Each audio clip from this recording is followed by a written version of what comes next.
मुख्यमंत्री पुष्कर सिंह धामी ने एक राष्ट्र एक चुनाव की नीति को देश के लोकतंत्र को सशक्त बनाने वाला कदम बताया। देहरादून में स्वर्णिम देवभूमि फाउंडेशन की ओर से आयोजित सम्मेलन में उन्होंने कहा कि बार बार चुनाव होने से विकास कार्य प्रभावित होते हैं और संसाधनों का दुरुपयोग होता है। मुख्यमंत्री ने कहा कि चुनावों के दौरान बड़ी संख्या में राज्य के शिक्षकों, विभिन्न विभागों के अधिकारियों, पुलिस बल और केंद्रीय बल के जवानों को उनके मूल कार्य से हटाकर चुनाव ड्यूटी में लगाना पड़ता है, जिससे उनके मूल कार्य पर नकारात्मक प्रभाव पड़ता है। उन्होंने सभी राजनीतिक दलों से इस विषय पर एकजुटता दिखाने की अपील की।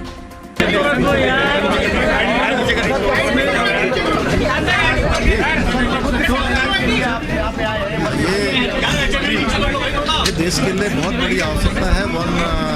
Election, one nation one election होना और आधुनिक प्रधानमंत्री जी के नेतृत्व में देश के अंदर अनेक ऐतिहासिक निर्णय लिए हैं जो मील के पत्थर साबित हुए हैं। देश की आज़ादी के बाद देश को जिनकी आवश्यकता रही है, उनकी ज़रूरत रही है, और वन नेशन वन इलेक्शन होने से तमाम प्रकार का जो संसाधनों की बचत होगी, जो हमारे अनेक धनराशियाँ जो खर्च होती हैं वो खर्च होगी, समय की बचत होगी, विकास कार्य जो बाधित होते हैं, बार बार आचार संहिता लगती है, बार बार उनके लिए काफ़ी लंबा समय लगता है, योजनाएं पूरी नहीं हो पाती हैं। और 5 साल के कालखंड में हर बार कभी विधानसभा के चुनाव में आचार संहिता लगती है, लोकसभा में लगती है, त्रिस्तरीय पंचायत चुनाव में लगती है, निकाय के चुनाव में लगती है। तो एक बार होने से और ये सारी चीज़ें जो है समय की बचत के साथ संसाधनों की बचत होगी, ये मील का पत्थर साबित होगा। आज देश के अंदर इसका बड़ा अभियान चल रहा है, लोगों में बड़ी जागरूकता आई है कि इस प्रकार का इनिशिएटिव आदमी प्रधानमंत्री जी के नेतृत्व में लिया गया है। निश्चित रूप से ये देश के अंदर संसद में आएगा। उसके लिए